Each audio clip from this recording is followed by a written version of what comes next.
All right, we are live. What is up, everyone, and welcome to the Random Encounter Podcast, episode one. I completely forgot what episode we're on. 127. I just did the thumbnail earlier, too. I'm your host, James, and I'm joined by the fanboy himself, Phaneckswhy, What's up? What's up? and the great ace attorney, Ash Destroyum. Yo, what up, guys? Ash, question for you. Yeah, Do you think that Phoenix Wright should be in the next Smash Brothers? of course, What's up, of geek? course. Welcome to the I want, podcast. What I would want be his every moveset? character. If anything, if they're smart, they'll just grab the move set from Marvel vs. Capcom, Capcom 3, because honestly, it makes sense. That's what the team for Super Smash Flash 2 did for Phoenix Wright as well. Mhm. So, I mean, if Sakura wants to get creative with his move set, then that's perfectly fine by me. But if anything, even if this is not feasible, I want every character to be in Smash. Because I think that this will be a further great opportunity to introduce other series Mhm. to other folks that haven't really played those franchises yet. But my favorite, of course, Phoenix Wright. I want him to get it. Yeah, So yeah, that's funny. That would make a great segue for what we're actually going to start today's conversation with. But before we get into that, don't forget to hit that like and subscribe button. Follow over on Twitch as well. We do stream typically 3 days a week. I didn't get to stream yesterday because something came up, so I didn't get to stream yesterday. I didn't get to do a video this week because I have completely forgot that I actually had a promise to somebody. I had to help them out with moving. So I made that promise. I was like, I gotta commit to that. So I didn't get to do a video uh this week at all. Next week though, I will be going in with a video, and of course my solo stream and stuff like that. Trying to get all sorted out. I don't know why. It's just like not doing anything for a whole month, and then of course the move and everything has just got my. It's hard to find the right routine with everything, and then of course factoring in the streaming with the drive, and it's just out of whack. I gotta kind of get back into a good routine again to kind of get this going there. So yeah, that's kind of my excuses for this week. But no, for sure, we always will be here Thursday with the podcast now, and then Friday, me and Bryant are doing a playthrough through Split Fiction, which is actually pretty good. I'm enjoying it so far. I like what's going on with it. The gameplay is, I won't say it's not, it's unique in the sense that I like how it pulls from a bunch of different genres, and there's definitely a bunch of callbacks to different types of games. Like there was this one part that was definitely a callback to Donkey Kong. There's another one that was a callback to, I forgot what game it was, but we were talking about it. We're like, oh yeah, this is a callback to that game. So it does pull from different games, which is pretty cool. And I like when games do that. It just makes it fun. Not only that, as a co-op experience, it's still honestly probably one of the best co-op experience in recent times for sure. Geek says, I was actually just rewatching your Final Fantasy Versus vid earlier today. I appreciate it, man. Yeah, that's my most popular videos, Final Fantasy Versus.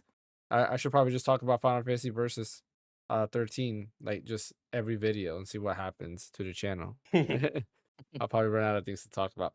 But anyways, like I was mentioning about Ash's segue into bringing it to Smash and introduce new characters, we're going to talk about Fire Emblem because it's actually, well, I don't think it's actually Fire Emblem's anniversary today. It's in a few days.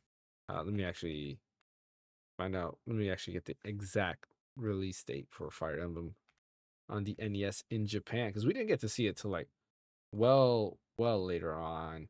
yeah, April 20th, 1990. So that's what, 3 days from now? That would be, yeah, 18, no, Sunday. Yeah. So Sunday would be Fire Emblem's 25th anniversary, which is crazy to think that, that franchise has been around for 25 years. In the West, though, it's funny because it shows, you go to the Wikipedia, it shows the date that it came out, of course, in the US was December 4th, 2020, when they did the 20-year anniversary to Fire Emblem, and they released this on Switch Online for limited release. So you had to buy it when it was available, and if you didn't get it while it's available, guess what? You're you didn't SOL. get it. Yeah, you cannot get it at all, which was kind of dumb. They did that with only two games that I know of this generation, which was the Super Mario 3D All Stars, and then of course Fire Emblem. But yeah, I mean, Fire Which Emblem is. a franchise that was under my radar. I remember first playing it when I went to a not my friend's house, but a friend of mine's friend's house, and he had a GBA, and I saw this game. I was like, "Oh, what game are you playing?" He said, "Oh, it's Fire Emblem. It's an amazing game. Have you ever played it?" I was like, "No," and he let me try it, and I just got hooked right away because it was similar to chess. Like in my head, I was like, "Oh, this is like chess, but with fighting and animations and all these other different strategies built into it." And I fell in love with it. At that time, I was like, kind of really getting into chess and checkers. Not so much checkers because checkers is easy, but like chess was like the hard version. I knew how to play checkers, so I was like, okay, let me try chess because this seems like a bigger strategy. And I just fell in love with the franchise from there. But not only that, they were first introduced to a lot of people in Smash Bros. So we had Marth and Roy appear in Melee, and a lot of people were wondering who the heck are these guys? Like they're unlockable characters. These are Nintendo characters, but they look totally different from anything that we've seen. Because everybody on Melee's roster we knew of. We knew of Captain Falcon, Link, Mario, Dr. Mario, Yoshi. I think who else was unlockable? Um, who was unlockable in Melee? I can't remember now. Luigi, right? No, Luigi. Yeah, Yeah, Luigi. Luigi was Yeah, Luigi's unlockable. still Luigi's still unlockable, and then there was Mr. Game and Watch. Yeah, I think Rob was in there too. yeah. Well, No, um, Robin Melee? No, I don't think it was in Melee. That was I think that was he was never melee. Brawl. Okay, Yeah. yeah, Was Mr. Gamer watching in Melee? Mr. Game and Watch is in there. He is? Okay. He is. Um Shoot, there was a Uh, character too that just came to my head. I can't really Pretty sure remember. Falco's in there too as well. Hmm. And then that's when Mewtwo first came in as well, Yes, which me was too. interesting. Yeah, and when Mewtwo first came in, and then after that, he was like never seen until Smash Four came. So it was, Yeah. and then Yeah, you got Game & Watch, Roy, Luigi, Mewtwo, Ganondorf, Oh, Young Link, Ganondorf. Forgot about Marth, that. Oh, Falco, I forgot about Young Pichu, Link. Dr. Mario, and oh yeah, Jigglypuff. Peach. I Okay. forgot about Peach. Oh yeah, I forgot about Pichu too. Yeah, so like that, like everybody you mentioned, everybody knew from somewhere except for Yeah, Marth and except for Roy. Marth and Roy. Yeah, because Marth and Roy show up. We're like, who the heck are these guys? And they only spoke Japanese, right? So that was another thing. Like everybody's like, okay, they're definitely not an English property because they only have that. And a lot of people didn't know who they were. And then when you read like the trophy, it says they're from Fire Emblem and so forth. Then later on, we get introduced to what we know as Fire Emblem, which is Fire Emblem. I believe it's the Burning Blade. I believe is what it's called here because there's two of them. There's Burning Blade, and then there's the other one is Roy, and they have similar names. But that is the first Fire Emblem we get, which has to do with not Roy, the guy who looks With like one. Roy, and a lot of people thought was Roy, but it's actually Roy's dad. Elliewood, Elliewood, Yep, Elliewood. Yeah, I you have Eliwood, forgot. Lynn, and Hector, Yeah, who and were Hector. the three protagonists there, and that was the first Fire Emblem we get over here. But a lot of people, even then, they skipped that Fire Emblem game, and the first Fire Emblem game they actually played was Sacred Stones. The Sacred Stones came a few years later, and that one a lot of people have played, which has to do with the twins, Ephraim and Erica, and you follow their story, which is pretty cool. But yeah, Fire Emblem's anniversary is soon, and I'm excited. I'm hoping some type of shadow drop announcement, maybe tomorrow. I hope, if not Monday, because it kind of aligns, or maybe Saturday too, because technically Saturday in the US would be Sunday in Japan. So maybe some type of shadow drop announcement would be nice. I don't know what I would expect because I think Sacred Stones is not available on NSO, so they could technically go ahead and do that. But they did just add like Streets of Rage and all these other two Sega Genesis games recently, so maybe not. Wario 64, I saw he just posted that it looks like Fire Emblem Engage is coming to Nintendo Music, which is awesome because Fire Emblem Engage has a sweet track. Like the tracks in Fire Emblem Engage are amazing. I love that. And I was kind of thinking to myself, like, man, why haven't they added really any Fire Emblem games? Like the GBA soundtrack is all right, but honestly, the soundtrack peaks with Radiant Dawn and basically all the games after that. Were the old ones. I was just kind of, yeah, Ash, I know you're a huge Fire Emblem fan like me. What are your thoughts? What do Yeah, you want to see from this anniversary? Are you hoping for like a new game or a remake or port? I want a classic collection Mm, of Fire Emblem titles that was never localized to the West before, right? So starting with, I mean, okay, we can technically say the first one got localized to the West finally, but that was a mhm. limited time thing. But Yeah. I want Tharsia 776 to come over to the West, get freaking Fire Emblem Gaiden come to the West as well. Mhm. Roy's game still hasn't been localized yet. Get that over to the West as Yeah. well. Like all of that, it's a huge opportunity for them to actually do this. Because what bothers me a lot the most is that they have a gacha game called Fire Emblem Heroes and stuff, which is still going strong and stuff. I mean, now I don't know about revenue reports, but it's still a gacha game, which probably making a lot more money compared to other Nintendo IPs and stuff. So there's that. And if you were to look into on the characters and stuff, all the Fire Emblem characters, each of them have their own dedicated voice actor for those characters. So they already have a fine blueprint on what to do, whether if you want to do a remake for some of the older titles or just try to just do a collection and stuff, because they already have popularity contests over some of these characters in the gacha version of it. So and they're making a ton of money of it from it, so they can use the money they make from that gacha game and just put it towards a actual collection of sorts. And I'm pretty sure you'll do fine. Make sure you don't make it limited like you did with the first one, Yeah. So, but yeah, I like to see a new game, and of course they're going to make a new Fire Emblem game, but I just want us from the West to pretty much like experience all the games that came out earlier, right? Because if you were to like look at the fandom from like a bird's eye view, like from like the surface, a lot of people are going to be loving like the newer Fire Emblem titles and stuff. Yeah. And if you go even further, there'll be certain people that like prefer Fire Emblem, Path of Radiance, or Radiant Dawn. And then you got the veteran hardcore Fire Emblem people that always praise Tharsia 776 like it's a holy gospel. Okay.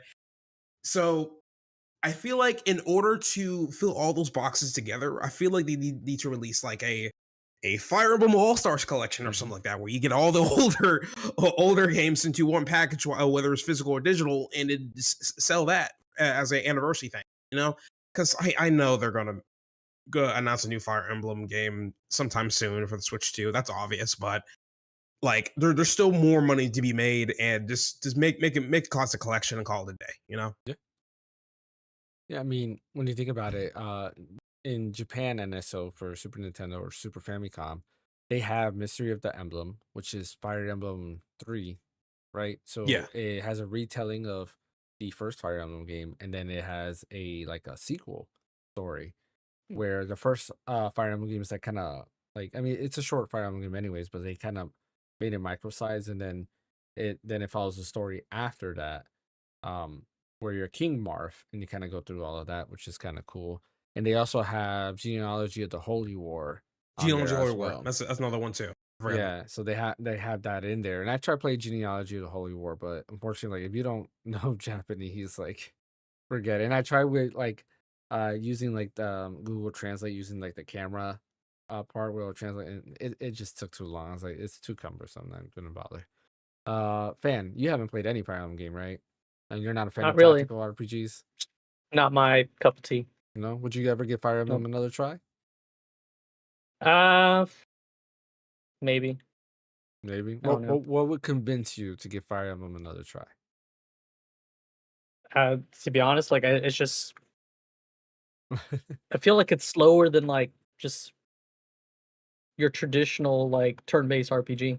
Hmm. I can tell you what this is, that in the newer Fire Emblem titles, or not even newer, even older ones too, that you can actually speed up like the battle sequences in the game and stuff. Mm. Mhm. Also, you don't, if for each battle you do, you don't have to watch a whole animation of them battling it out. You can actually play it like it's chess, where they go do do, and then you see the amount of damage they're doing to each other and stuff. So you do that in order for you to speed things up for you. But I the don't know. animations are beautiful though. Like Oh, they've they are. gotten a lot better They, with animations. The they critical animations and everything. Oh, dude. Oh, I get that. But it's just it could be slow for some people, right? Mhm. They just want get the stuff done and then move on to the next story beat or something, which Yeah. I mean, could be part of that curve. Mhm. But you can definitely use those features within the game. If you're gonna start one, probably play Fire Emblem Engage. I feel Mhm. like that's the best one to start in. And then I after agree. that, if you're curious, you can probably play Path of Radiance once the Switch 2 comes out with the GameCube NSO and everything. Yeah. That's But yeah, true. I mean, technically I have the ROM for it. It's just, you know, And the thing is too, I know some people were saying, "Hey, why not just get the ROMs and stuff, and throw a fan translation?" And yeah, I can do that anytime I want. But the thing is, the whole point of me telling Nintendo to make the classic collection is to tell Nintendo, "Hey, listen," Intelligent is to, "Hey, listen, um, we want the older stuff too. We like Hmm. these characters. We need to see more of these guys and stuff." And Yeah. you could say, "Hey, you're already seeing these in Fire Emblem Heroes, but yeah, but that's not enough. We need these actual West releases to come out so we can actually support the older titles and let you know that, hey, you should definitely make more of these. Maybe you create like a sequel that's like 100 years down the line where you have a main character who's a descendant of like a older of a lord or something like Hmm. just like going from Marth down to Crom and stuff. We could do the same thing for other characters too. You know, like it's I feel like it's a huge missed opportunity Yeah. for the most I mean, right. So when you think about it, so a lot of people don't know Fire Emblem Gaiden or Fire Emblem 2 or what a lot of people over here would know as Fire Emblem Shadows of Valentia, which is the same game, is a prequel to Fire Emblem. It takes place hundreds of years. Well, I don't know if it's hundreds, but I believe it's hundreds of years before Marth. So it's before, the regions are like different before all of that was made, which is pretty cool.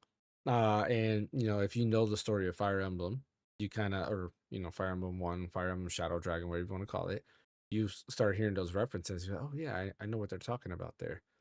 And then you have Fire Emblem Awakening, which takes place years later in the future, with the descendant of Marth being Crom, right? And then of course his daughter Lucina, who's also a main character there, which is also pretty cool because then you hear the things and you hear like a lot of these like places. Oh yeah, I know this from Fire Emblem, and I know this from Shadow Dragon. And then of course there was like an Easter egg there that people were kind of wondering. There's a character you meet in Fire Emblem Awakening. He really resembles Ike, and it makes you wonder, is he Ike's descendant? But the reoccurring theme in Fire Emblem is that in Fire Emblem you have blue hair, and typically when you are with blue hair, you're related to Marth, right? Because Marth has yeah, blue hair.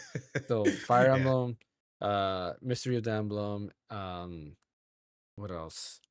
Genealogy to Holy War, which I forgot, that's also a prequel because that's also Marth's descendants. They have blue hair, so they're related to Marth, right? Right away, you know that. And then of course you have Crom and Lucina, who also have blue hair, which are related to Marth. But Ike is the only one that hasn't been confirmed to be related to Marth, and he has blue hair. And there's a lot of things. I'm nerding out on this. There's a lot of things that make you wonder because Crom knows Ether, and that's Ike's move where he throws up the sword in the air. If you play Smash, you know what Great yeah. Ether is, where he throws it up, the sword spins, he grabs it and drops it down. That's Crom's move.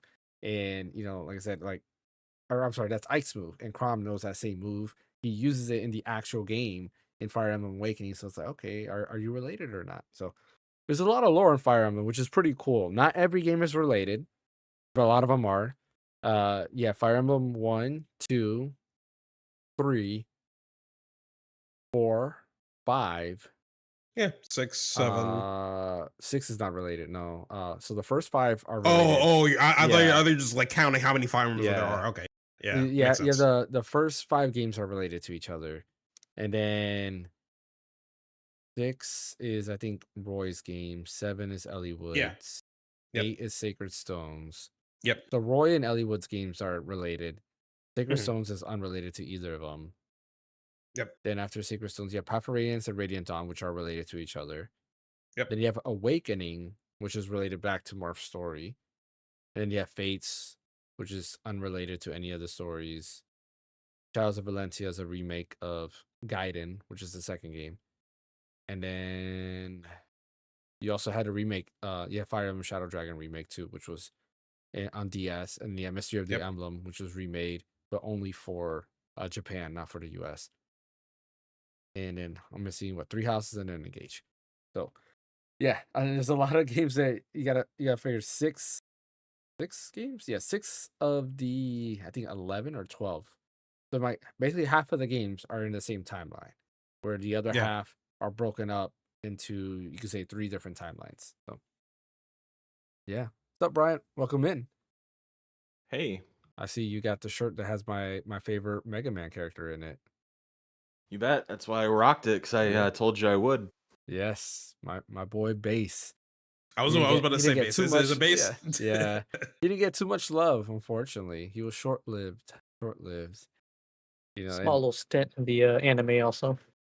yeah. And I mean they did actually give him a little bit of justice in the anime of how cool he was. With the what would you call it? Like a cape or cloak or whatever he had over Yeah, him. a cloak. Yeah. Yeah. They did give him a So little what bit have of we justice there. Mhm. what do we cover so far? I thought we're starting at 8:30, not or 9:30 at Eastern, 8:30 Central. No, 9 o'clock Eastern. We're just talked about Fire Emblem Anniversary right now. And that's really it. Yeah, they've been Yeah. yapping about Fire Emblem for like 30 minutes. Okay, I have nothing to say about that anyway. You gotta give Fire Emblem a try. Don't you like tactical RPGs? Like, didn't you like Final Fantasy Tactics? um, yeah. I like more so games like the Rabbids games, the Mario and Luigi Yes. and But or you like not Mario and 13 Luigi. Sentinels. Like the SOCOM type. Yeah, but 13 Tactical. Sentinels, I would say, is more about the narrative that like it almost feels like the RTS stuff is really kind of tacked on. Like really, it's about the story and about the interactions and choices and stuff. Okay. I'm trying to think of But I another want to type of like it. RPG. I'm going to play Tactics Mhm. if and when that ever comes back around. Mhm. But Fire Emblem, I don't know. I just get my ass kicked all the time, and so I just feel like I'm playing it wrong, and it gets frustrating. I feel like Tactics is harder than Fire Emblem, honestly. Like, Yeah, but it's Final Fantasy, so I kind of give it more slack, I guess. I guess. Oh, by the way, came in. Oh, there you go. That came Yeah. quick. Yeah. Yeah, mine came in too. Yep. Overnight. The And best then you thing. got Lunar tomorrow. Yeah. Nice. Can't wait for Lunar. And then the coolest thing is this. Stickers. Yeah. What are you gonna do with those? You I gonna don't stick them know. anywhere? I was telling Fan, like, when I get these stickers, I don't like using them. Like, all the Nintendo stickers I have, they're in its plastic wrap. And it's because, like, I don't want to use them and then, like, I throw away something and I'm like, great, there goes that sticker. I don't know. I get like that. Yeah, All makes 6 sense. games are on the Pixel Remaster cart, right? They're all there. They're not downloaded, right? Yeah, it's all on the cart. Yeah. Okay. No All on the download. cart, All on yeah. the cart. Okay, that's Yeah. good. I think the weird thing, from what I remember, the weird thing with the Final Fantasy Picture Remaster collectors, and we actually enter the cartridge, it's not going to be like one tile. It's going to be like six all tiles, 6 1, 2, 3, titles. 4, Yeah. 5, 6. Yeah, but that'll they're be still weird. on the Like cart. pop, pop, pop, pop, pop, pop. Yeah, and I'm like, Yeah, I think But yeah, it it's does still on the do cartridge, that. though. It installs all Yeah, it 6 does. games. Or not installs, but, like, it displays all 6 Puts them games, and there. then you have to which Is Star Ocean on the cart, Fan?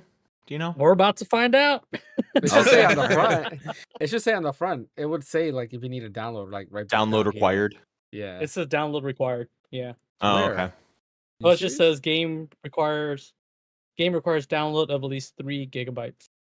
So maybe Damn, there's like a how big- DLC or something. I don't know. oh yeah, I was about to say, how big is the game? Lame. Didn't really think Star Ocean was that huge. You know? Well, there's a cartridge, though, in there, right? Yeah, there's a cart in it. Oh, so maybe it's just, like, an update or something. That's a good. That's what I'm saying. Like maybe it's a DLC or something. They're like Yeah. you got to Yeah. download to play the game. Yeah. Yeah, I makes mean, it's better than it just being a code, I guess. Or a game. Remember, game keys are coming. Yeah. Ooh, some big news drops. Star Wars Starfighter film releasing on May 28th, 2027, directed by Sean Levy and starring Ryan Gosling. Takes place a few years after episode 9. That just dropped. Interesting. Okay. Anyway. Yeah, future Star Wars. I'm not a fan of where Star Wars is right now, so we'll see what happens with that. Yeah, it's downloading. So there's How much is, or it's just at 3 gigs? That's it. I think so. Yeah, I'm like, Oh, yeah, like that's it's right. got 4 It minutes. doesn't tell you anything. That's kind of lame. Yeah. Does that? I mean, I wonder if like if you didn't have internet connection, you could still play it, like play version 1.0 or something like that. Yeah, I that hope. is interesting to see. Yeah. Yeah. Well, tomorrow's weird. Lunar. Okay. Can't wait for Lunar. I was telling you also missed. I was telling them all the games that I bought recently. A lot of Switch games on cartridges. I got Paper Mario, or no, I'm sorry, that was digital. I got Yeah, Mario. yeah, Bravely Default, didn't you? Yeah, I got Bravely Default 2 Yeah. and Paper Mario 1000 Year Door. I got Hey, your Mhm. Final Fantasy Pixel Remaster, when you open it, Mhm. was the cart upside down? Nope. Mine Yours was? was. Yeah, it was Uh-oh. sealed too. So I'm You like, won the prize. Yeah. I'm like, Nice. what the hell? Why is it upside down? That is interesting. Yeah, mine's it's in normal. Yeah, maybe get the fake Final Fantasy. Yeah. It's just, you know, the one person who was sleeping on the job didn't pay attention Yeah, to how they exactly. placed the cart. But I picked up Mario and Luigi Brothers ship, uh, Mario and Donkey Kong. I think it's just called Mario and Donkey Kong HD, right? Or is it just Mario and Donkey Kong remake? No, I think it's just Mario and Donkey Kong. I think Is that's it just all it's okay? called. Yeah. Well, I got that one, and then I got Kirby. Shoot, I forgot what it was. Return to Dreamland. Yeah, Kirby Return to Dreamland. I got those three because they were on sale on Whoop, and then digitally I got Bravely Default 2 and 1000 Year Door. Yes, a lot, and then of course I got this. My Switch collection is growing. Like I'm probably gonna do a video before the Switch 2 comes out on my Switch collection. So Dude, yeah, you want me it to print is. you one of these little cubes? Oh, I've seen that cube. The thing is with Yeah. that, like I don't know. Give me 1 second. Give me 1 second. My son just came in the room. Second. So, anyways, how about that, James? He likes them physical Nintendo Switch games. Yeah. How about so that? do I. So do I. Uh, Because Great. I've maybe got a with bunch of Switch oh, games. that looks fancy. That's what I'm saying. Like, You know what you should do? You should make that really long and wear it as a belt. That's what you should do. I'll Just probably do Like, like Batman. have a little buckle, little belt buckle. Yeah. Probably do that. Probably Yeah. do that for a con or something. Yeah, there you go. Maybe that guy that put your game cartridge in upside down. Maybe it's like Castlevania Symphony of the Night with like the upside down castle. Maybe you'll have upside down Final Fantasy 1 through 6. Makes sense. Maybe. I'm just trying to improvise here with topics while James is dealing with whatever he's dealing with. So I'm back. oh, he's back. Yeah, Okay. sorry. My son, he's supposed to be sleeping, and I guess he woke up wanting a blanket. And I was like, Oh. yeah, it's like go to your mom. Like that's the only downside of not having a separate office. I used to lock the door, but here I don't lock it because if my wife comes in to lay down, then she can. Um, but yeah, what were we talking about? Oh yeah, your cartridge holder. So the thing is, like, where my current Switch case is, I actually have it right here. So what I do to carry my games in the case, I have a bunch of loose games because my collection has grown. But I have all these like right here in this little air pocket that's there. So I put these there, and then of course I have 3 loose games here. Unfortunately, 4 loose games. I lied. 2 more up here out of nowhere, or 1 more up here, and then of course I have all of these. So I have a lot, Wow. and I'm trying to see if there's a way I can get something that's this big, but can fit more games. There was a Hori one that looked pretty interesting. That looked to fit multiple, like, or it said 24, but I don't know how thick it is, and I might buy it off of Amazon. It's like $9 or something like that, and see if it works. But that's the only downside about physical. It's like, man, I gotta add this. There's gonna be another loose game in there. And that's not everything. Um, I have another bag that's there that I kind of put my SSDs and all these cables and like my dock, USB-C. It's basically my accessory bag that I carry with me. I have more Switch games in there. Not loose. They're in like a little thing that the bag came with to fit Switch games. So I have a lot of physical games. Like I mentioned, I have way more than that than I did on PS4, and I had a lot of PS4 physical games. The only PS4 games I still have physical right now is Final Fantasy 12 because I got the steel book with the beautiful artwork. Final Fantasy 15 because I got the collector's edition. And what else? There was something else I got that was like a collector's edition. I don't remember, but I have it like downstairs in my drawer. I don't remember because all of my collector's editions I decided to keep rather than get rid of them or sell. But yeah, that's that. All right, let's go ahead and move on to our next topic. Mario Kart World. Did everybody here watch the direct today at all? Yeah. I wasn't able to, unfortunately. No. I mean, it was short. I It was only didn't. like I want to 15 leave it minutes. for surprise. For surprise. Gotcha. So it was good to so I want to say something. I was wrong on something. I had mentioned, I don't know if I mentioned on the podcast or if I mentioned it to somebody else, that I thought there was only going to be original levels, right? Original courses. That we were not going to get any type of remake courses or anything like that. They did reveal that they are doing remake courses, but they're going to be redesigned to fit into the whole aspect of, traveling from one area to another. And of course, with the different format they have now, like for example, you don't go underwater in Mario Kart World, right? Mario Kart 8 No. and Mario Kart 7, you went underwater. In here, you don't. So like if you do like Donut Plains, for example, there was a part there where you would go underwater. You don't do that no more. It's just above there. The remake of Donut Plains, which was originally on SNES, but they added in. I don't think they showed it. Correct me if I'm wrong, fan, because I don't remember them showing this. I feel like they're still hiding things because there were scenes where it showed them kind of like Sonic or like Diddy Kong racing, where when you get to water, your cart turns into a boat, right? Hmm. Didn't they show that? I think so. Not on I don't think they showed it on the direct, but they showed it in a trailer. I'm almost positive they Well, showed on it. my Mhm. on my wallpaper for the game, it does show like Daisy in a jet ski and the penguin like on a jet ski, like or like Yeah. a watercraft. So I assume they probably do change. You'd Yeah. think. Yeah. Okay, yeah, there's that, and then of course we saw like the glider, where they glide instead of it being like a glider, it's like wings come out and stuff like that. So I'm curious to see because there was a level that was shown off too, and there's a lot of water there. So I'm like, okay, like we're gonna get a lot of water levels. But on the flip side, I kind of like the underwater parts in Mario Kart 8 and 7. Me Does too. anybody agree? Like, I Yeah. thought it was kind of Yeah, fun.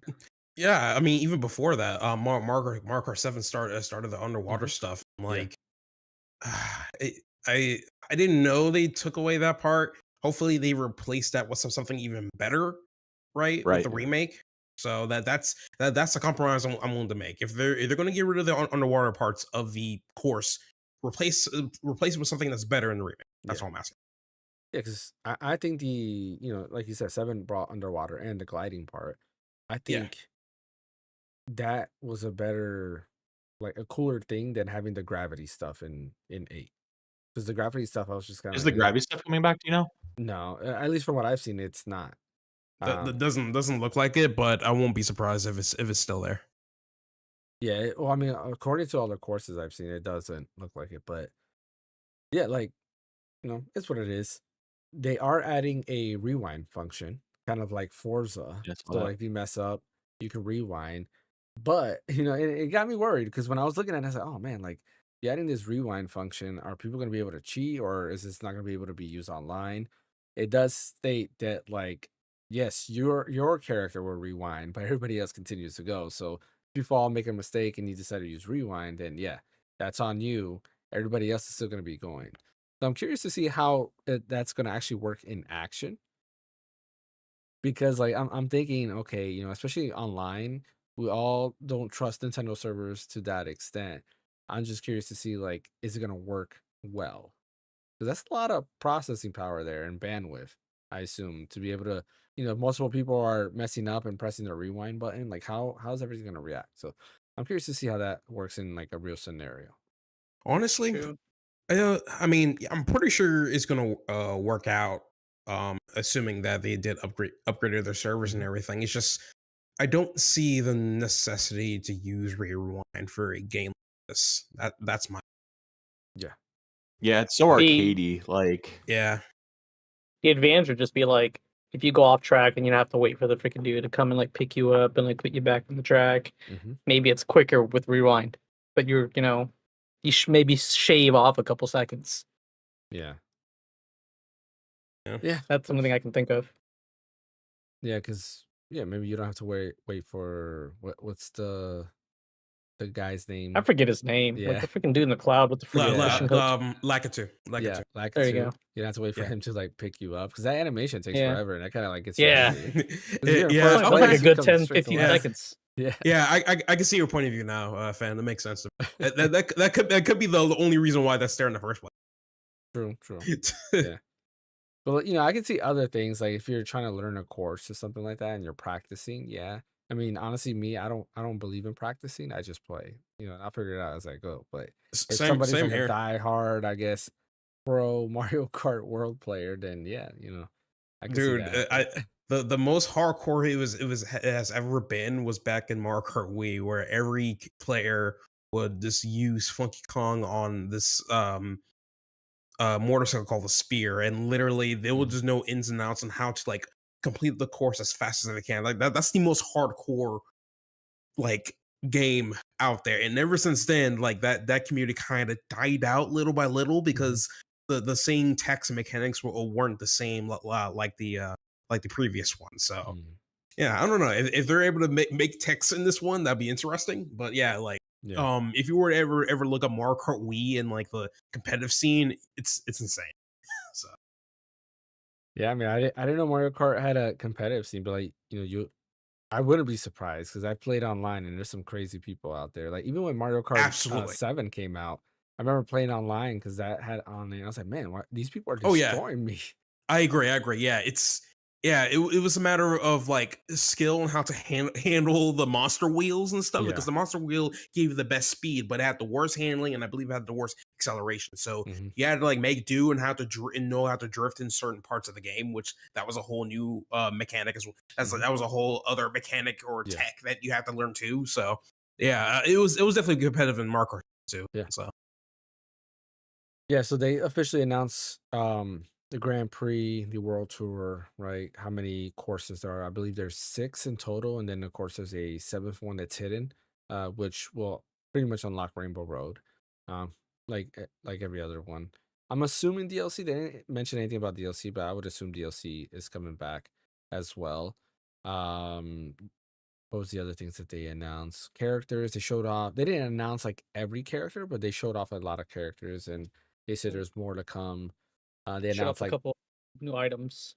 yeah, new items. They had the feather, which I thought was there already. Like, wasn't that in like Mario Kart 7 or maybe Mario Kart DS? wait, Was it which one? Maybe the feather The the feather feather. started in SNES. or yeah, it Yeah. was an SNES. That's what it was. Yeah, they showed that off, and they're like, "Oh, brand new item." I was like, I could have sworn the feather was already there. I believe it's a feather. It might be maybe it's something else. Um, no, yeah, because it was a feather because you hop in SNES, right? You would hop too. You would jump up, right? So what? Mhm. Yeah, so they're bringing that back, but they announced it like, as a new item. I was like, I'm pretty sure I've seen that somewhere. Um, Um, they changed Bullet question. Bill. Yeah, go ahead. Question. The way I couldn't like remember on what they said like before the direct, but is it Mhm. the way they're doing the Grand Prix? Is it going to be is it going to be like each course is going to be a circuit or is it going to be a sprint? If you guys catch what I mean by that, Mm, meaning that you start from the finish line. You start the sprint is like you start at the beginning, mhm. and then once you hit the finish line, that's it. Oh, There's like only one lap. laps. No, it's a Yeah, It's marathon, a man. sprint. It's a sprint. Yeah, yeah. and a circuit is where you have to complete the whole course like three or four times, to complete the race and Yeah. stuff. So I don't know with the Grand Prix if it's like one huge elaborate sprint or it's just like the previous games where you complete a circuit each round and stuff. That I mean, and fan, let me know if you understood differently from me. But to my understanding, I think only World Tour has like a sprint. 'Cause to me, the way I saw World Tour when I saw like Nintendo Treehouse, the first course has laps. Then after that, Okay. the from leaving that course to the next course, it's literally the whole track. So like you'll go through laps, but it's really more of a sprint because you're kind of just going straight and then you go to the course Mm, and you wrap around once and then you're done. okay. Where Grand Prix sounds like it's just normal Mario Kart from what I understood. Is that what you Okay. understood from there as well, fan? Kind of. I mean, they didn't like go too much into it, unfortunately, because it had a little bit of gameplay, and it was just saw some. It was only like 15 minutes, so like I couldn't really get a lot out of it. Yeah.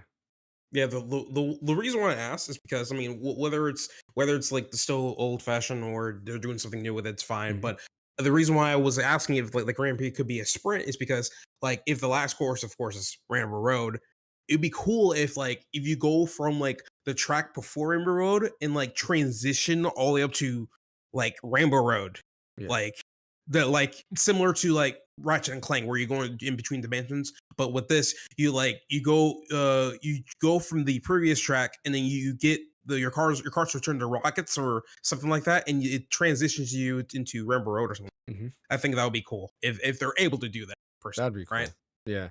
Yeah. Well, originally that's what I was thinking. It's like the transition would be more, and it looks like the transition is semi in real time because when you're driving to like the next stage, like one of them even shows it going from like a desert area to the next, trees start appearing, and then you're like in a beachy like area and stuff like that. Mhm. Yeah. So they do show a transition, like going from one course to another, but I get what you're saying. Like the way I was imagining it when they first talked about it was like, oh, I start this race and I can go through every single track without having to wait to see who wins.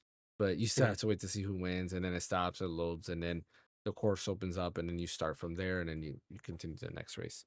So Okay. yeah, this direct was for 15 minutes. I feel like it's the Vegas like 15 minutes I've ever watched in a direct because they announce stuff, but it's kind of like okay, like we already seen that in the treehouse. We've seen that with the trailer. What are you really announcing? Again, the water stuff. I don't remember them like talking about that at all. Like I don't remember them showing them, jet skis or anything like that. So I feel like they still have some stuff to show. And I don't think they said it was gonna be another Mario Kart Direct, right? This was just the only one.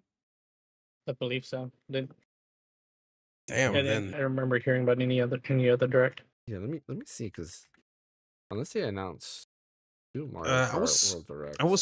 I was hoping they're really will try to go into more detail about certain features that they already talked about for the from the Switch 2 Direct. Damn. Yeah. Let me see this article real quick in case to see if I was wrong. So they announced courses. Oh, what I did like, um, I'm assuming this is music inside the game. They have remixes to like Mario music, like actual Mario music. So they had was it Bomb Battlefield, right? This is the course. Oh, dun, Yeah. dun. Yeah. Yep. They had that as a song in one of the tracks. I was like, okay, that is cool. There was That's another nice. song that they had, and I was like, oh, I know where that song's from too. That's something I like that they're putting those songs inside there. Let's see. Um, They have, let's see, IGN wrote on different all the characters. So they showed off Mario, Luigi, Peach, Daisy, Yoshi, Baby Peach, Baby Daisy, Baby Rosalina, Koopa, Rocky Wrench. I don't know who that is. Condor. I don't know who that is either. Goomba, Spike. I don't. Oh yeah, I know who that is. Cow, King Boo, Bowser, Donkey Kong, Waluigi, Baby Mario, Baby Luigi, Birdo, Bowser Jr., Lakitu, Toad, Wario, Pauline, Toadette, Shy Guy, Nabbit, Piranha Plant, Hammer Bro, Monty Mole, Dry Bones, Wiggler, Cataquack, uh, Pianta, Sidestepper, and Cheap Cheap. So those are all the drivers that they showed off. They did show off like you get like food, and then when you pick up the food, you can get different costumes, and that unlocks that costume. So then the next time you play, when you pick that character, you can change your outfit, which is kind of cool. So yeah, you'll have different outfits for each character, which we did see in the trailers. And a lot of people were speculating like, what does it mean when they change like their outfits? Well, that's what it is. You just can change outfits inside there. New abilities, charge jump, which allows enemies to, it says allows racers, I'm sorry, a chance to dodge enemy attacks. So that's kind of cool. So like if you hold the drift button, which they were showing off, and somebody like shoots a red shell, if you do a charge jump, you can jump up and then the red shell would miss you. That's nice. Makes things a little bit more competitive. And then of course you can grind or you can do like wall rides and stuff like that using the charge jump. It says rewind. Let's see. Grand Prix and Knockout Tour. So I said World Tour. I'm sorry. So it's Knockout Tour. That's what it is. And that's where you go through and it's like you start with 24 and then you have to place in a certain rank and it'll say like the next 16 advance and so forth all the way until you're number one. See. Yeah, like each level is a checkpoint. And Mhm. if you're not within like the top 16 and then the top 12, top 8, top 6, top 4, we'll start knocking people out. Yeah. Let's see. Coin shell. So there's a coin shell that can knock rivals off course and provide a trail of coins for players to collect. Ice flower was announced, so you can freeze enemies. Yeah. I think I got that from the movie. Yeah. Oh yeah, because that was in the movie, right? Hammers were announced. The hammer throws, yeah. Ooh, man. Okay, all right. The all hammer right. from the Hammer Brothers. Hammer Yeah. Brothers, like his hammer. And then Like Mega Okay. Mushroom. And it stays in the course. I remember that. Like it stays in the course for a couple seconds. So if you throw it in front of someone, they can run right into it and get knocked out. James, What's up? you remember the Mario movie? Mhm. You remember how like Mario and friends went how they went up to Rainbow Road and stuff? Oh yeah. If they can do that in Mario Kart Tour, that'd be so freaking like, So I don't know. be able to go to different tracks in real time. Yeah, that'd be so awesome. But I don't think that will be possible just yet, mainly because they still don't have the NVMe technology just yet. But man, that would be so cool if they can. That would be pretty cool. Let me see.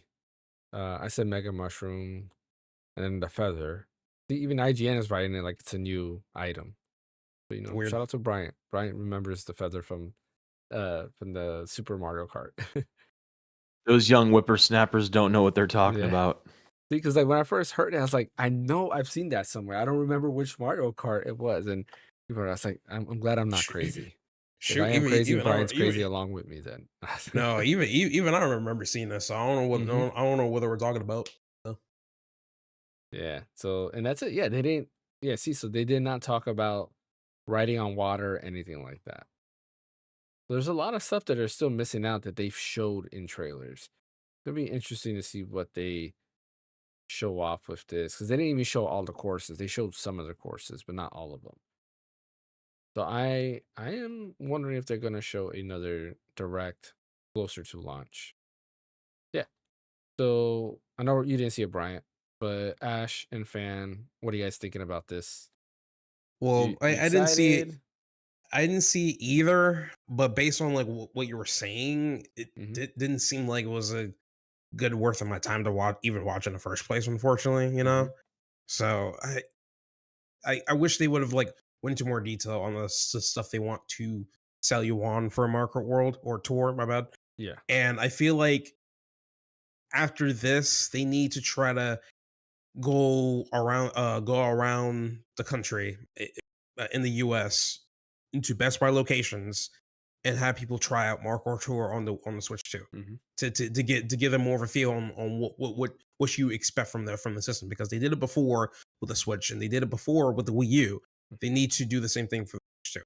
Because if you want people to buy your console, you gotta have them demo it or try it out first. Yeah. I don't know if they're going to be going around the US, but I did remember or hear them say that they were going to have it available at certain locations where people can come in and play it. But I think that's only at like the Nintendo stores. Yeah, which it all depends how bad you want to try it out, I guess. If right, it's just they need to like reach out to more potential customers if they really want to sell them on that $80 price tag for Mario Kart Tour. So that's all I'm gonna say. Yeah, I mean, I've heard people still complaining that they don't think it's worth $80, and I I semi agree with that statement because in my opinion, they haven't showed anything that I feel is like how can I put it, new enough, right? Like the whole, going to tracks and kind of like going from one place to another in a well, what I thought was seamless experience, but it's not a seamless experience. which It's kind of like, yeah, it's like, okay, it's cool, but I don't know if it's $80. Like, there's got to be some type of gimmick in there that I can be like, okay, I can see a lot of R&D went into this, so this is worth $80. But as of right now, yeah, I agree with people complaining about the $80 price tag, which I won't be paying because I'm getting the bundle. So technically, I'm getting the game for $50. So, you know, I'm not complaining there. But like, I do get it, and it's understandable. They did mention that they're gonna go from game to game, try to base it off of R&D, how long it is, the amount of fun, and price it that way, which I respect. Like, and I honestly think there are some games that, yeah, like I look at it and I'm like, okay, this game is definitely worth $80 or $70, and then there's other games I'm like, you know what, I'm not paying more than $20 for this game, right? Assassin's Creed is one of them because every Black Friday it's $20. So I was like, why am I gonna buy Assassin's Creed at launch if I know it's gonna go on sale in a few months? But yeah, that's my thought on that. What about you, Brian? I think in a way yes, in a way no. I think until we play it and see every piece, every bit that's gone into it. I mean, all we have so far is what was shown in the direct and what was shown in this direct, in Yeah. the Switch 2 direct and this direct. So who knows? Maybe there is a really big plan for this to just make this like the biggest, baddest, awesomest Mario Kart ever. So on one hand, we do have limited information. Like, yeah, it just kind of looks like another Mario Kart. So Hmm. who knows? Maybe it isn't worth the $80. But all I have to say to that, like, the main argument is this: it's worth what people are going to pay for it. Hmm. And I think that it's going to be the top selling Switch 2 game, which I mean, that's not that much of a shock. They don't really have a ton at launch, but it's going to sell a lot, a lot, a lot, a lot. And that means more revenue for Nintendo because they're charging $80 for it. So if you want to be in the crowd that says like, oh, they're price gouging, they're taking advantage of the fact that everybody's going to buy Mario Kart, like maybe, but it's our choice to buy it at that. And if it gets high enough, I mean, if you can buy a game at $70 and you can't afford to buy it at $80, then you might not. You might want to put that money elsewhere. Um, that's just kind of my take on it. No, it's another take, and I can't not disagree with that, right? Like, I can't disagree with that because it's like it's right. Like, if you can't spend an extra $10 on something, then yeah. But it's also perception of value, which I understand too. Like, there's certain things I look at. I'm like, all right, I'll spend a certain amount of money on something, but at that point, I don't think it's worth past that dollar amount, and I'll move on to the next thing, right? Like food Fair. can be a lot of that, right? Like depending on the food, with what I'm buying is like I could only go so much for this, and if not, I'm moving to the next best thing, if that makes sense. What's up, David? David says $70 is too much. Yeah, I mean, Go we look at how talked. much it cost in 1993 with Super Mario Kart. Look at the inflation. Look how much that SNES cart charged compared to what this is going to be, and you'll learn something Yeah. there. Yeah, and it's like I said, it's perception of value. Everybody values something different. Some people thought, I'm trying to think. There was a game. What game was it? Um, Hellblade, or is it Hellblade? Right? Yeah. Hellblade, yeah, The Hellblade: the Senua's Sacrifice, yeah. yeah. The second one. What was that one Oh, the called? second one, I forgot. It's still Hellblade, but I forgot the second Yeah, one's but name. that's a $70 Yeah. game. Well, I mean, it's on Game Pass, but it was what a 2-hour experience. Like, or whatever it is, like, yeah, that's something that I personally don't see the value in it. But some people see value in something like The Witcher that's like 200 hours. Like, yeah, that's worth $60. To me, I get overwhelmed, but I have no problem paying $60 for like The Last of Us when that came out, because yeah, it was a shorter experience, but I felt like I got my money's worth because I enjoyed the game. So it just varies, if that makes sense. Yeah, it But makes sense. It really just depends on mhm, the topic itself, and I mean, it really doesn't it really doesn't matter like if you use argument of inflation or how much it costs to make a game. mhm, If the game turns out like crap, the perception of it is going to look crap, yeah. essentially, right? Like just literally use Conquer for example. How much Mhm. budget was into the game? I forgot how much, but a lot. Concord? It Yeah, Yeah, was Concord. millions, like Yeah, 20 million or something like that. yeah, yeah. They sold it at So 40 so bucks and people still didn't buy it. so thinking realistically, that game should have been like $100 minimum if I want to Mhm. lowball it. I'm 400 wrong. million. 400 million. Okay, lowballing. Yeah, Yeah. I think I'm being nice here. 120. Yeah. So do you guys think the game is worth 120? Apparently nobody did because it went belly up. Yeah, within a because it couple was days. crap. Because Yeah. it was crap. And So just like, just to yeah. clarify too, a Super Mario Kart, if you just say it was, I think I looked it up online, it was $50 in 1992, and that would be $113 in 2025. Mhm. And prices to make games have not gotten cheaper in Well, the ensuing year. I So believe Donkey Kong Yeah. Country was $80, like at that time. there you go. Like the Yeah, SNES sure. cart was $80, not inflation or anything. That's $80 in Right. 1990, whatever, whenever it came out was $80. Right. So you put inflation on top of that, that's probably Yeah. 130, $140, I bet. Yeah. Yeah, but the So consumer's again, not all this belly aching about Yeah. the price of the game, I just like. You said Listen, the Legends EA will consumer. be 80. I don't think Legends EA is $80. I'm almost positive it's not. Let me double I won't check be that. surprised. I won't be surprised if $80 on Game Freak.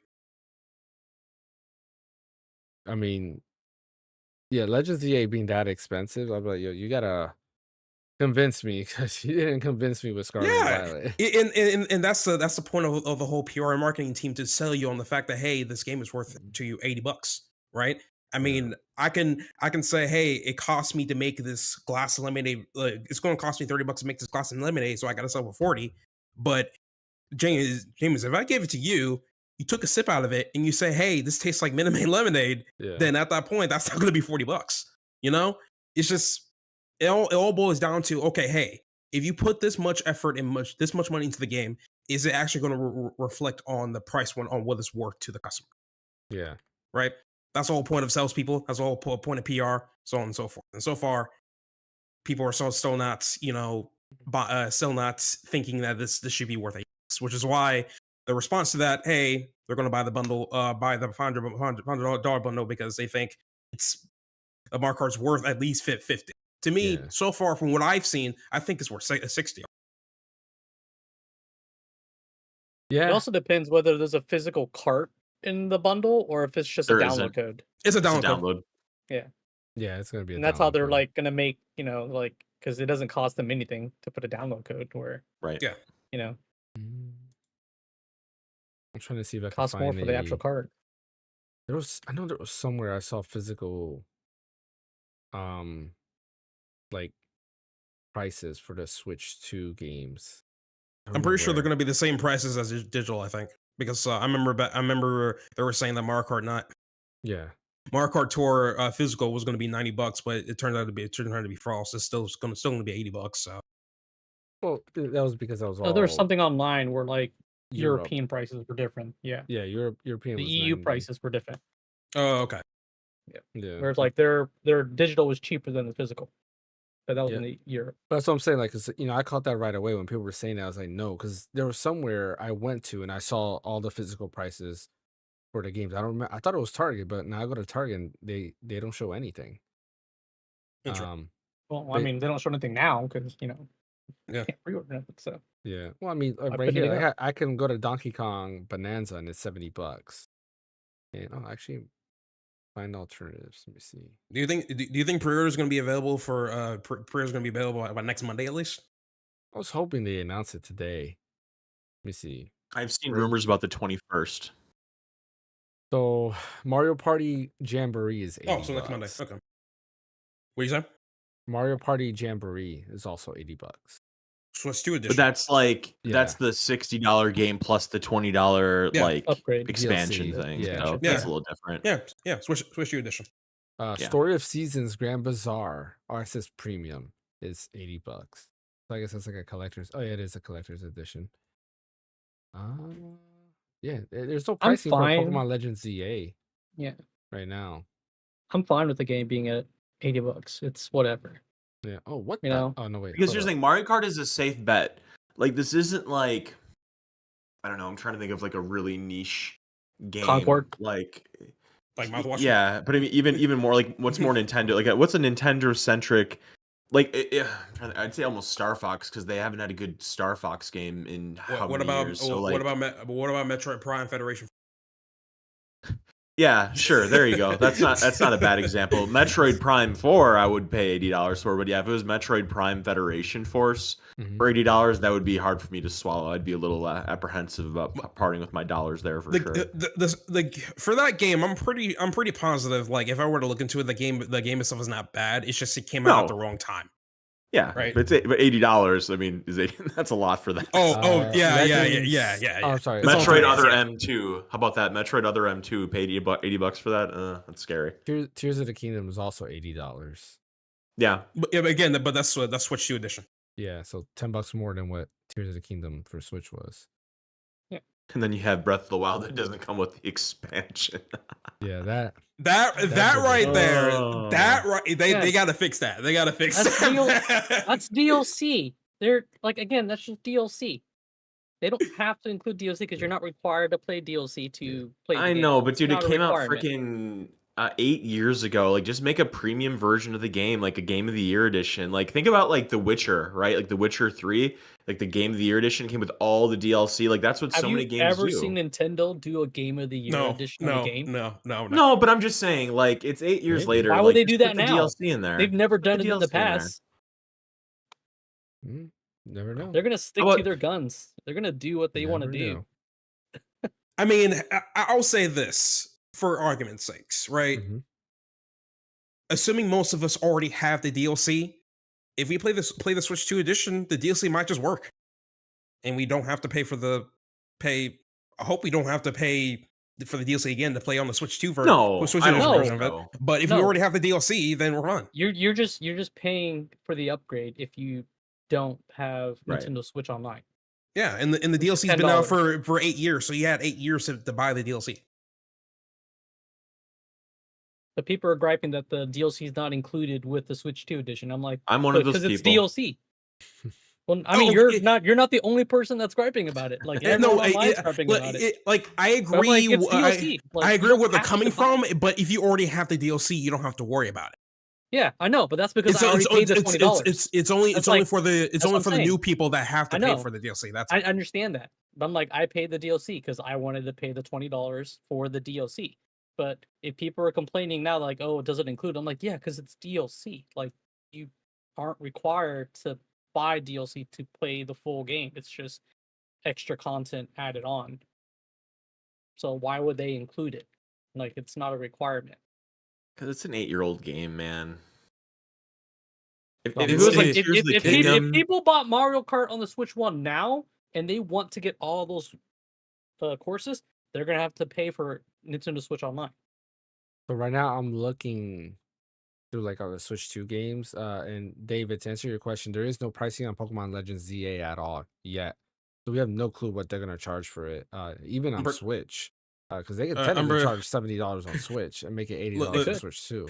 Bro, I'm predicting 80. I'm predicting 80. I'm sorry, it's 80. Possible. It's gonna be $80. But like, if you look at all the games for Switch freaking 2 that Game are Freak. announced, Yeah. that the AI, the Somnus Files is $50. Damon X Machina, or was it Damon Cross Machina, whatever, Titanic is $70. Room Factory Guardians of Azuma is $70. Mario Kart World $80. Donkey Kong Bonanza $70. Street Fighter 6 actually is a good value. It's, I mean, it is an older game, but still, it's $60 for that and the year 1 DLC. That's not a bad deal in my opinion. Oh, it includes the season pass, season bundle 1 one. DLC. Yep. That's not bad at all. Yeah.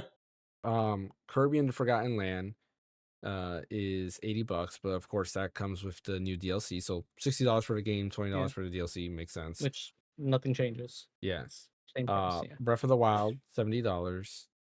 Jamboree $80, but comes with that DLC as well.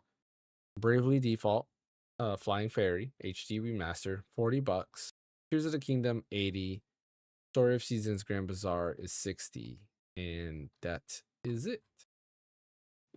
Yeah, I can see fighting games having including the DLC because those are extra characters for a fighting game, and they're expensive on the roster. Fighting games are expensive. Yeah. So that's different because those are actual playable characters when you're doing tournament fightings. Like you have to know how to play those characters, especially since fighting games are like all like tournaments and stuff like that. Yeah. But a story-driven game where you don't have to pay for the DLC to experience the full story, like Yeah. it's whatever. See, David says Pokemon is all I played on the Switch. You're missing out, man. Like I know you like Oblivion type games. David, if Yeah. all you play is Pokemon on the Switch, then I'm sorry. got- Yo, why you 'Cause gonna they flame are- him for that? 'cause- Why you gonna hey, flame him? It's because they are not good, except for Arceus. Arceus is probably Arceus the is only really good. Pokemon game on Switch that is good. And then I below would- that would be like Sword and Shield, kind of, and Let's Go Eat. Well, What about actually, Brilliant Diamond below and Shining Arceus Pearl would be were good, Let's Go too. Eevee, Let's Go Pikachu. I can't Below comment that on would that be since I haven't played Brilliant that Diamond, one yet. Shining Pearl, and then Sword Shield, and then Scarlet and Violet at the very Yeah. bottom. I mean, Brilliant Diamond was just a 1-to-1 remake of Diamond and Pearl. So Which Yeah, people, but at least which it's people like- complained at least it about, was which I'm like, updated. why? It's just updated visuals and stuff like that. But that's the same thing for Let's Go Eevee and Let's Go Pikachu. It's kind of True. it was just the and original. those were good too. but those are still good, Yeah, and they played well. dude, you gotta play Zelda, man. Like you like I mean, Oblivion, you like Skyrim. You have to play Zelda. You're You- doing y'all yourself forget- injustice to not play Zelda. You're all forgetting one Pokemon game, Pokemon Unite, the League of Legends knockoff. You forgot about that one. Yeah, there's that Yeah, too. And you also gotta play Metroid Prime, man. Like Metroid Prime is a must play. It's in my opinion, and I said this before, it has a better campaign, I guess if you want to call it, than Halo ever had. Like you gotta play Metroid Prime. It's amazing. They're different. first I person. wouldn't equate them. They're different. are Yeah, different. they're different. They're different, but they're both first person, so they're the same. I I put Halo in the same camp as Elder Scrolls. All right, yeah. it's so, all like- Western. It's all the same. Like tacos right? and arepas. Yeah, they're the listen, same but different. If they Listen, have, I'm not a big Halo guy. I'm not a big Halo Chimichangas guy. and burritos. but- They're the same but different. if it has Oh, meat in Lord, it, they're no. the same, right? It's the same, right? He says, "No, it's not. I seen you guys play it. Man, you don't like them. He's seen us. He's watched the streams. Yeah, he's like, man, you gotta give it a try, man. He telling you, David, you're doing He's yourself just living injustice. vicariously through us. Yeah. Oh man.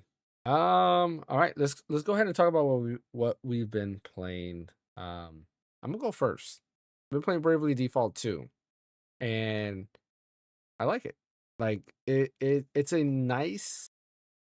I don't want to say breath of fresh air, but it's a nice like window into the past or something that appreciates the past while also doing something different, right? So it definitely reminds me of Bravely Default 1.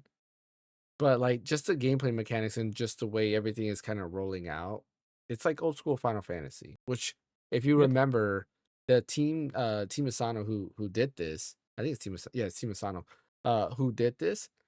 A lot of people don't remember their first game was on the DS, and I think it was just called Warriors of Light, and it was a spiritual successor to Final Fantasy, where you had a job class system and everything like that.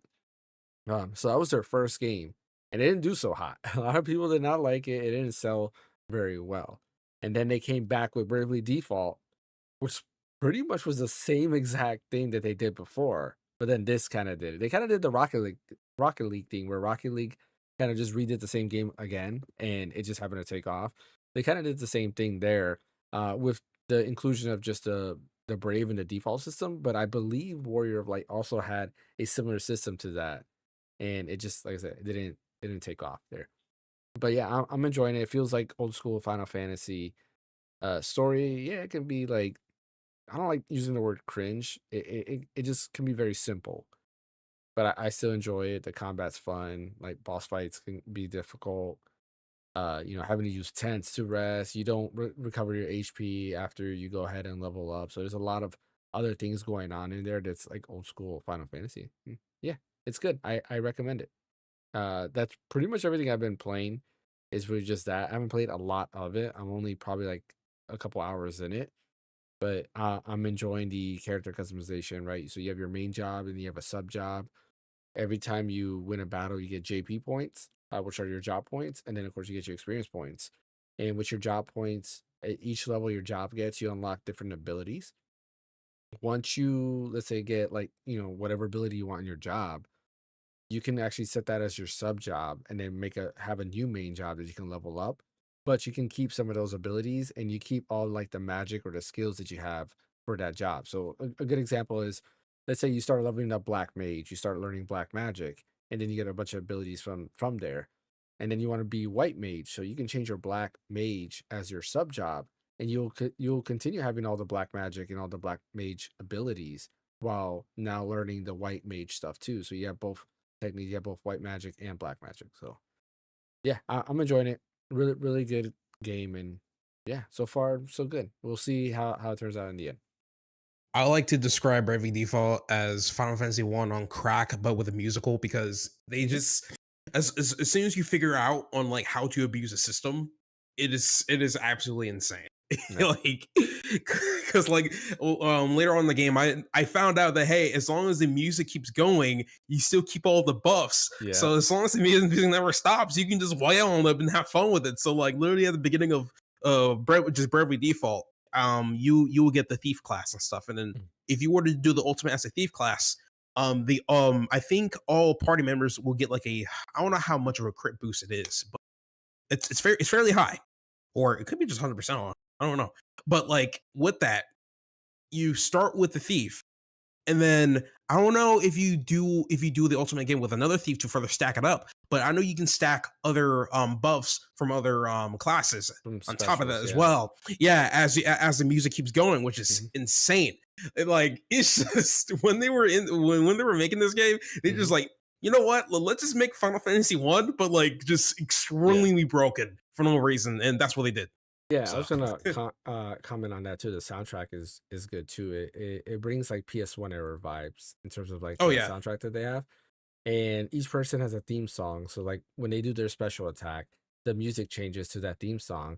And like as you're yes. saying, as long as the music plays, you have the buff. So like right now I'm doing was it Paladin or Knight? I forget what it's called specifically. I think it's called Knight. I'm using that class. And when I do the special, he does a strong attack, right? And you do an attack on an enemy, but then you get your whole party gets a boost. And with Knight, it's like 100% boost to defense. So like it's pretty good, and like you get high defense for that. But yeah, each class or each person when you're under a different class will have different buffs, and yeah, if you do multiple specials, they do stack and stuff. So yeah.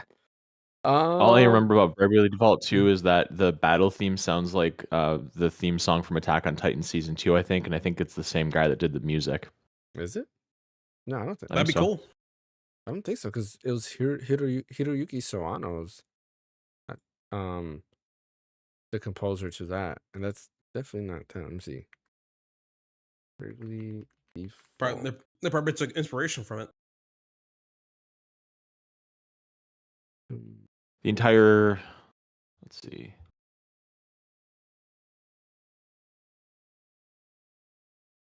see. Composer is Revel.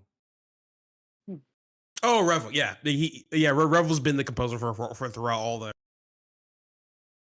You up blocked out there, Ash. What'd you say he's Yeah, been the composer for what? yeah, for all the Bravely Default games and stuff, and he has like a interesting mixture of the different kinds of music he likes. Yeah, he's fun. Yeah, and he did the Attack on Titan music too, apparently. Oh, okay. Revo performs Attack on Titan theme at Orchestra Tokyo why can I say that? Philharmonic Orchestra. There we go. Oh yeah, season 2. He did the opening.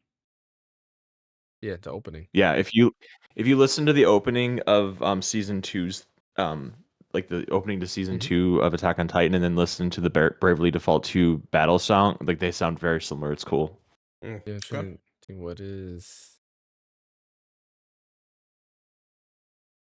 I'm trying to remember what the opening is of season 2 of Attack on Titan. I can't do We that could either. YouTube Since, yeah, I I might can't have do that to. because I'm just trying to think I of haven't. my mind palace. I'm trying to go through. Like I remember the first opening. So I think that was Yeah, like yeah. Very Everyone iconic. remembers the first one. Yeah.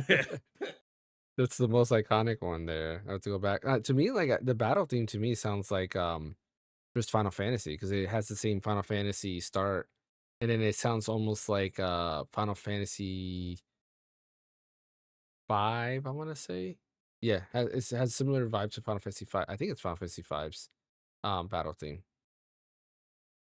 Almost, yeah. To me, that's what I remember.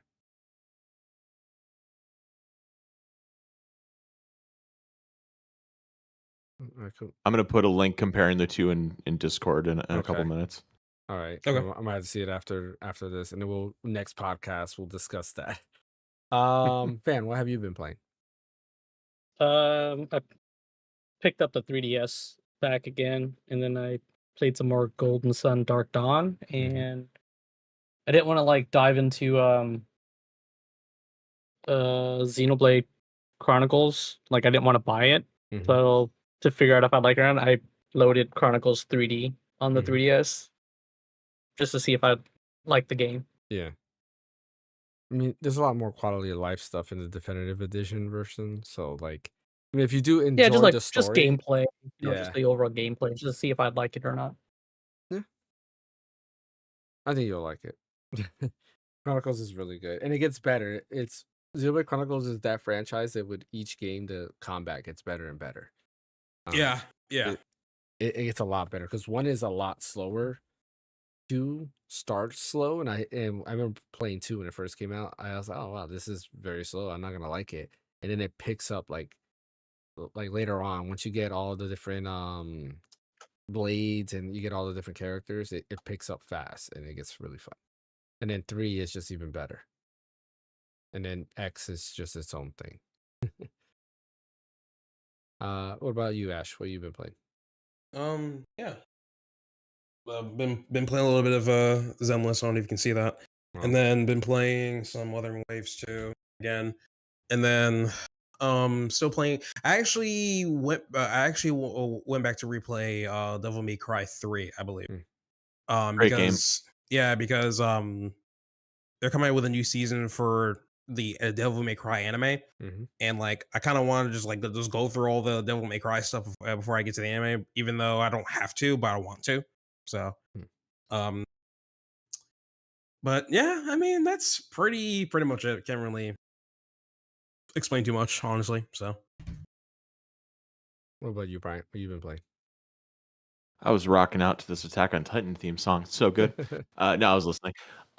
So I've just mainly been playing Grandia, just nonstop. I had an unfortunate trip to the emergency room last Saturday, and so I've been laid up for the past week, not being able to do much. So Mm, I've just been playing Grandia on my Steam Deck with remote play mm, on my Steam Deck because for whatever reason, the Grandia collection isn't compatible on Steam Deck, which is ridiculous. It's like the only thing that's left on my Steam Deck library that I'd really want to play on Steam Deck, and it's totally incompatible. You can't do anything. I guess, and also the Arkham games I'd like to play on Steam, and they're kind of wonky too. But mm, so yeah, mainly playing that. Still have really positive feelings about it. I love the battle system. It's one of the only games that I can think of where I just love getting into battles and grinding because the battles are just really rewarding and just very satisfying to get through and to gain experience in and beat bosses and stuff. I really hope that they eventually bring over Grandia 3 and Grandia Extreme, and then you have the whole collection there. But all I like to say is this: for the next week or two, we're going to be eating well because tomorrow we have Lunar Remastered Collection, and then next week after that is Expedition 33, which I already have bought on Steam. I have it bought on PlayStation 5. I am ready to go on that game. I am so looking forward to that, and I'm sure that's what we'll be talking about. Not next week, because I don't think it'll be out yet. I think it comes out Friday next week. mm-hmm. But the week after that, I'm sure we'll talk. What'd you say? No, I'll say yeah. It will be the week Yeah, after that. Mm-hmm. yeah, we'll talk. And I'm sure that's what I'm pretty sure you and I'll probably be playing that, Mm-hmm. James. I'd assume, right? Yeah. Yeah. And so I don't know If I'm not about you hooked guys, Ash into fan. Bravely oh Default. yeah, Yeah, I'm definitely interested. I'm really hoping you're gonna pick it up. yeah, I'm really hoping they do a demo. I mean, if not, I'm assuming it's coming on Game Pass, right? Nope. Yes, it is on Game Is it? Pass. So Oh. at that point, Yeah. I might just abuse my discount, that $1 a month PC Ultimate, and just I get it. put that on Expedition 33 with that. So Well, I don't know if if it's they Game don't do a Pass on demo, PC. It's Game Pass on Xbox. Do you have an Xbox? no. Oh, I don't know if it's Game Pass on PC as well. I just know it's Game Pass on Xbox. Hmm. Oh, okay. Oh, we'll see. Might be both. I don't know. I hope so. Cool. I do want to give a quick thing because you mentioned anime real quick. Well, not really anime, but you mentioned Devil May Cry, and I guess we did mention Attack on Titan. So Brian had messaged me about Gundam. I still don't know how to pronounce it. The new Gundam series. UGX Oh, or that something. Yeah, it's like the weirdest name ever. QGX. Episode 2 came out. So you asked me, do you need to know, Mm, the The original original Gundam. Gundam series to it? I watched episode 1, and I was like, not really. Like there were some nods to the original, but that's it. And I came in with this knowing very little. I just know like there's like some type of arena, kind of like G Gundam. That's what it sounded like, at least in terms of what the summary was. Episode 2 comes out. Amazing, amazing, amazing. And I'm very sad that it kind of was just a backstory to this, and we won't get to see what happens. I don't want to spoil it, but if you are a fan of OG Gundam, if you are a fan of Char, you will love episode 2 because like that was an amazing kind of like twist that I was not expecting. Again, this is somebody who I didn't really read into it. I didn't look into all the spoilers. I just read like a summary of what it's going to be about. I saw like the key art and I was like, okay, you know, it's gonna be hit or miss, whatever. But when episode 2 came, I was like, this is kind of sick. Like, I like it. And I'm kind of sad that they probably won't build upon that, but it is kind of like a backstory. And that's all I can say without anybody else, without me spoiling it. It is cool. But I will say this,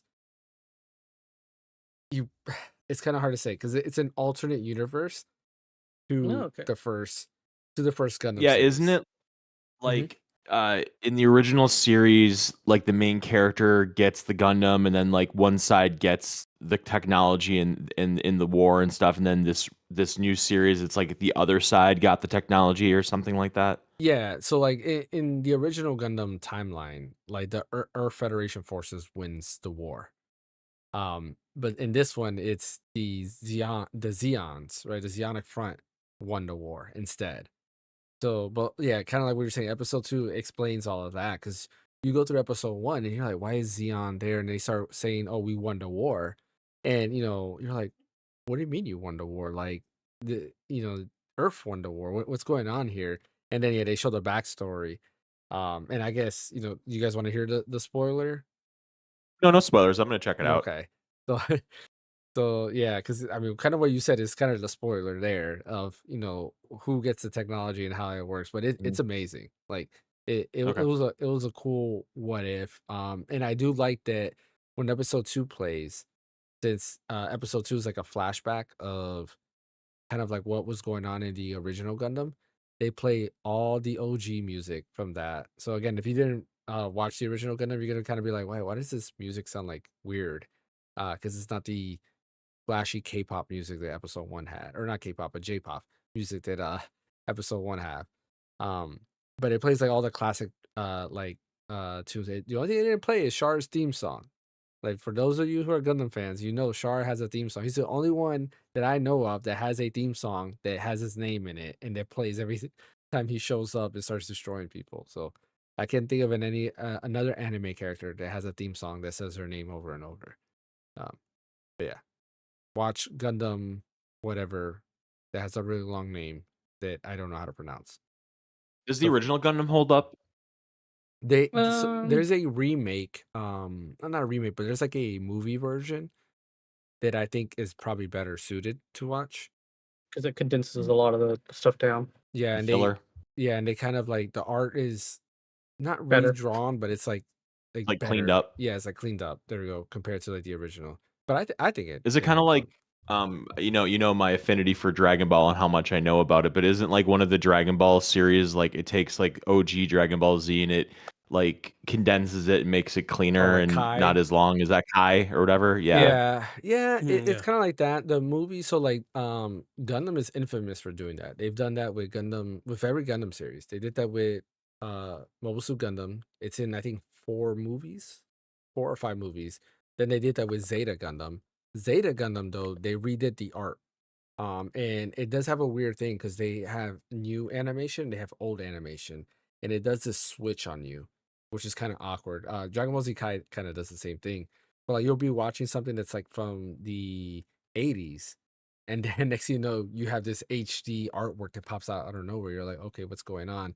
The downside to Zeta Gundam, because that is the sequel to Gundam in an actual timeline, and it takes place literally like right after the end of OG Gundam, is they changed the ending, and the ending is not canon, unfortunately.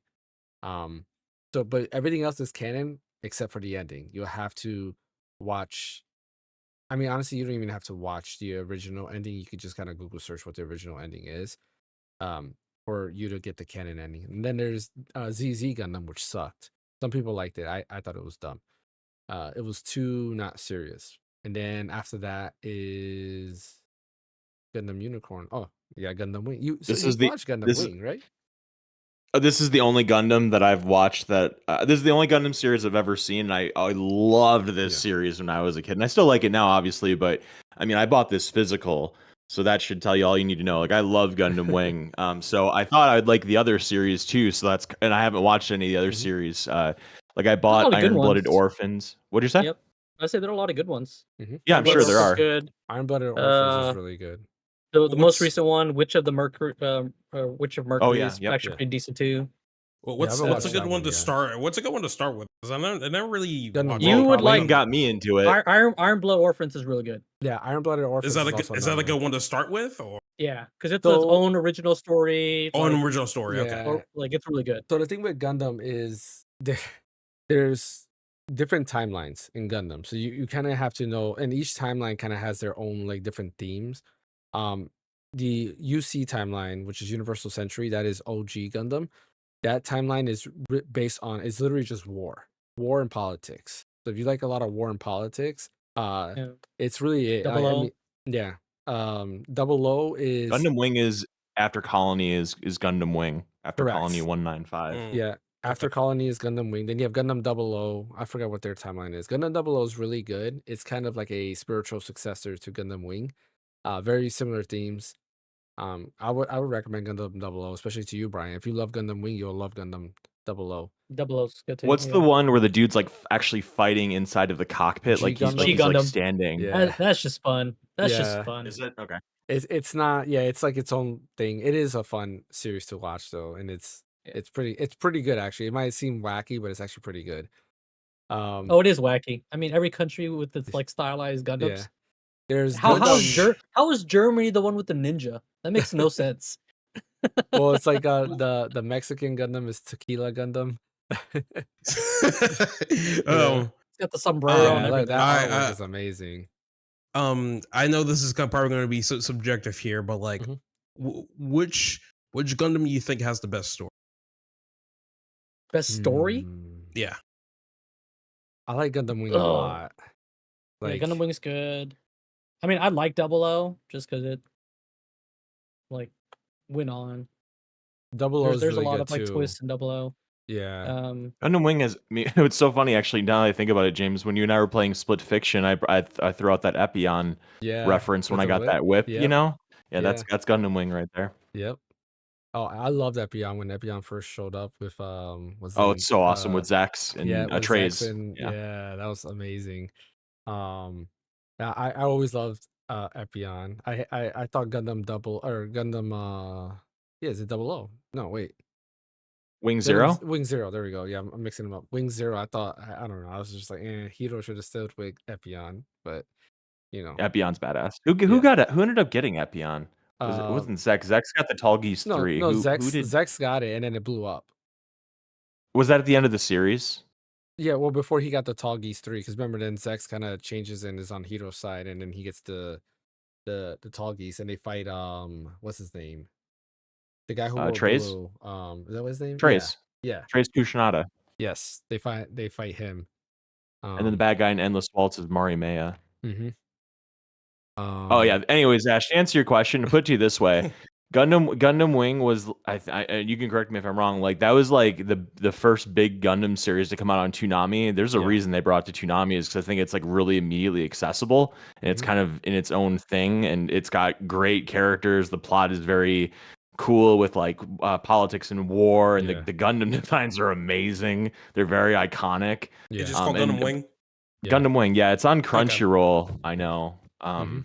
Don't know where You could else. probably- you It could might be on probably- I'm Disney sure you can Plus find it online. actually. Yeah, you could probably find it Iron online. Blooded Orphans Streaming is good services. too. It's a Yeah. more down to earth version of Gundam, which I did appreciate because like Gundam has a lot of like beam firing and stuff like that. Where Iron Blooded Orphans, they kind of Like straight up took away fighting. that. Yeah, it's like they have like this. He has a sword and it's a metal sword. It's not like a beam sword. Oh, So- interesting. I So it's like a I would Megazord consider from more like a Power club. Rangers. I Yeah, would it's like a consider more like club, a I guess. club. Yeah. Okay. The long range weapon he mace. has like shoots bullets versus that. It's really cool. And then like there's a kind of thing that involves like how these people can control the mechs, which is pretty cool too.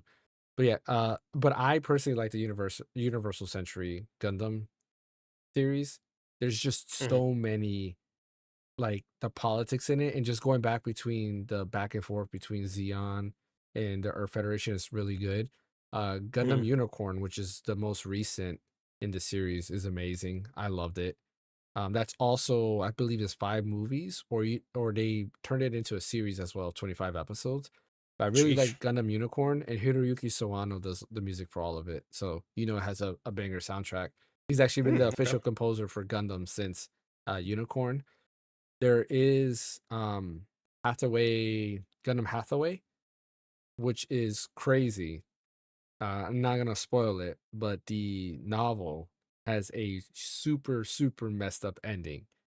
So if you want to be kind of like saddened, Gundam Hathaway is good. Only the first movie's out. There's supposed to be 3 movies total. The second movie comes out, I think, later on this year. I believe they said that it was either later on this year or next year. But yeah, Okay. that's one has a super messed up ending. And what makes it more messed up is the guy who's like the main character. You know him because all the way back from the OG Gundam, he's like a little child. So like he's like a 5-year-old. That's And then this one is him Epion. as an adult. So yeah, Epion was dope. Wow. But yeah, I would look at all of those. Cool. So that's everything we have for the podcast today. Appreciate everyone for joining us, and a little bit of the anime talk at the end, or Gundam talk rather. As always, don't forget to hit that like and subscribe button. Follow over on Twitch. We'll be back tomorrow with some more Split Fiction, which was very fun. So definitely catch me and Bryant tomorrow at 9 o'clock playing some 9 o'clock Eastern rather, playing Split Fiction. It'll be a lot more fun. Fan, where can I catch you at?